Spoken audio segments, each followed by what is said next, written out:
Hi friends, welcome back to my channel. మన ఇంట్లో విశేషాలు ఎలా ఉన్నారండి? అందరూ బాగున్నారా? పప్పలోని పశుకుని కావస్తుంది, అరసలోని అతిసగం కావస్తుంది. ఒక్క అరస కూడా ఇవ్వలేదు, దొంగ మొహం అని చెప్పి మా హస్బెండ్ తిట్టుకుంటారేమన్నా నాకైతే చిన్న డౌట్ వచ్చేసింది. వెంటనే క్యాన్లో ఉన్న 2 అరసలు అయితే ప్లేట్లో వేసుకొని ప్రేమగా మా ఆయన దగ్గర తీసుకెళ్తే అజీ అందరిసే కావు అని చెప్పి ప్రేమగా అడిగానండి. క్యూ అందరిసే బహార్ సే నై ఖా సక్తే క్యా అన్నారు. ఈ పంచింగ్ పలకనామకే పంచి పడిందా అని చెప్పి ఘోర అవమానంతో ఈసారి లాంగ్వేజ్ మార్చి చూద్దామని చెప్పి అజీ అరిసి తింటారా అని అడిగా. ఏ అరిసి తినాలా, అరవకుండా తినకూడదా అన్నారు. మళ్ళీ పంచి పడిందండి.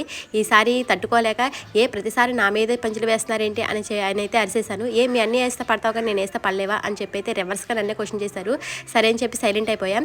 ఎప్పుడైనా మా అన్నీ కూడా నా మీద ఏదైనా పంచి వేసాటనుకోండి, అదేంటో నా మీద పంచి వేస్తున్నావు అని అనుకో, అదేంటి మీ ఆయన వేస్తే పడతావు కానీ నేను వేస్తే పడలేవా అంటాడు. బిఫోర్ మ్యారేజ్ అయితే ఒకరి మీద నేను పంచులు వేసేదాన్ని, ఆఫ్టర్ మ్యారేజ్ దానికి మొత్తం రివర్స్ అయిపోయిందండి. ప్రతి ఒక్కరు నా మీద పంచులు వేస్తున్నారు. సో వాళ్ళైతే ఏమీ అనలేము కదా.